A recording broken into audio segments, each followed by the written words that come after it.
தேங்காய் பால் ஆப்பம் செய்கிறதுக்கு என்னென்ன பொருட்கள் வேணும்னா பச்சரிசி ஊற வச்சது, தேங்காய் பால், sugar 2 tablespoon, salt 1 teaspoon, yeast 1/2 teaspoon. தேங்காய் பால் ஆப்பம் செய்கிறதுக்கு நான் பச்சரிசியை 3 தடவை நல்லா கழுவிட்டு 6லேருந்து 7 மணி நேரம் வரைக்கும் ஊற வச்சுருக்கேன். இப்போது நம்ம எப்படி அரைக்கிறதுங்கிறத சொல்லிடுறேன். முதல் தண்ணியே இல்லாமல் அரிசியாக எடுத்து பிளெண்டரில் போட்டுருங்க. பிளேட் முழுசுற அளவுக்கு மட்டும் அரிசி போடுங்க, ரொம்ப அரிசி போடாதீங்க.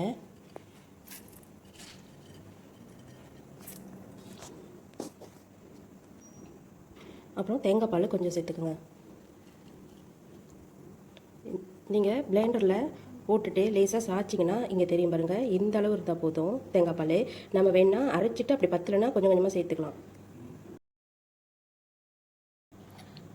இப்போது நான் பிளெண்டரை நிப்பாட்டிட்டேன், பார்த்தா இந்த அளவு திக்காக இருக்குது. ஸோ இன்னும் கொஞ்சமாக நான் தேங்காய் பால் சேர்த்துக்கிறேன்.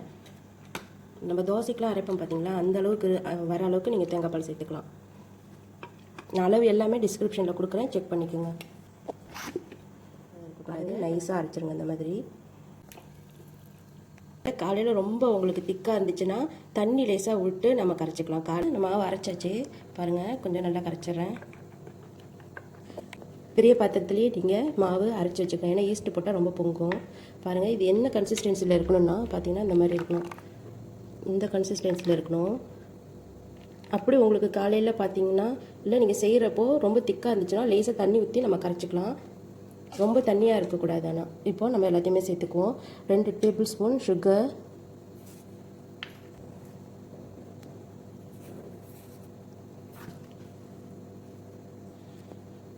உப்பு தேவையான அளவு நீங்கள் போட்டுக்கோங்க. நீங்கள் உங்களுக்கு எவ்வளோ டேஸ்ட் பண்ணுமோ அந்த அளவு உப்பு சேர்த்துக்கோங்க. அப்புறம் ஈஸ்ட்டும் சேர்த்துடலாம். சேர்த்துட்டு எல்லாத்தையும் ஒன்றா நல்லா மிக்ஸ் பண்ணி வச்சுருங்க. நீங்கள் மிக்ஸ் பண்ணிவிட்டு அப்படியே மூடி வச்சுருங்க. மூடி வச்சுட்டு கரெக்டாக ஒரு மணி நேரம் கழித்து பாருங்கள், லேசாக பொங்கி வந்திருக்கும். நீங்கள் அப்படியே விட்றாதீங்க. ஓவர் நைட் விட்டிங்கன்னா அப்புறம் பொங்கி எல்லாமே கீழே ஊற்றிடும். 1 மணி நேரம் அப்புறம் திருப்பி 1.5 மணி நேரம் கழித்து பார்த்தீங்கன்னா இது பொங்கி வந்துடும். நீங்கள் காலையில் செய்கிறதா இருந்தாக்கா எடுத்து ஃப்ரிட்ஜில் வச்சுருங்க. பாருங்க, மாவு நல்லா புளிச்சிருச்சு. உங்களுக்கு ரொம்ப திக்காக இருக்க மாதிரி தோணுச்சுன்னா தண்ணி ஊற்றி கரைச்சிக்கோங்க. தேங்காய் பால் ஊற்றக்கூடாது.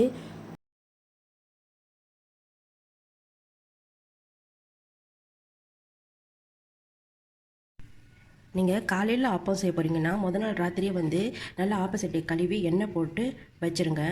இப்போ வாங்க எப்போ செய்யலாம் பார்க்கலாம். ஆப்பச்சட்டி நல்லா சூடானோடனே எண்ணெய் தேய்ச்சிட்டு லேசாக நடுவில் மட்டும் ஒரு 2 ட்ராப் எண்ணெய் விட்டுக்கோங்க. அப்போனா அடியில் உங்களுக்கு கருப்பாக வராது.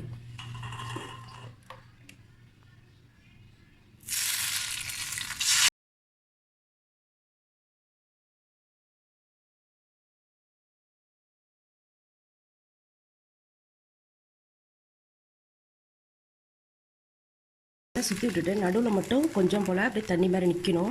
அப்போ ஏன்னா நடுவில் அப்போ தான் நல்லா சாஃப்டாக இருக்கும் பார்த்தீங்கன்னா கொஞ்சம் ஒன்று. இப்போ நம்ம இதை ஒரு நிமிஷத்துக்கு மூடி வச்சிடலாம். மூடி வச்சுட்டு இடையில திறந்து பாருங்கள். சைட்டில் ப்ரௌன் கலராக வரலைன்னா திருப்பி மூடி வச்சுருங்க.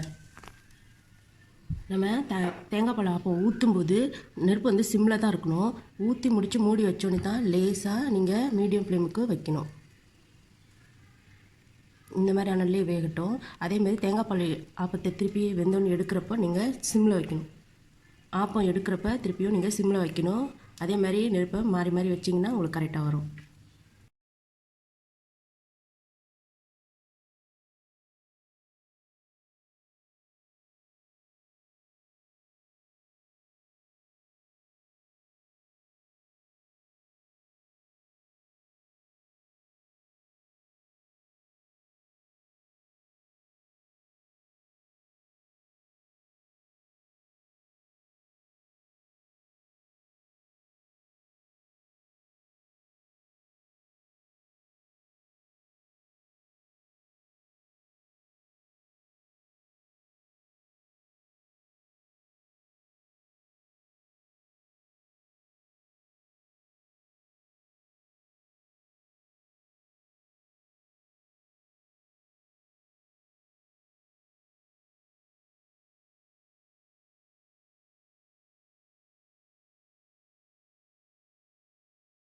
வீட்டில் கருப்பு சீனி தான் யூஸ் பண்ணுவோம்.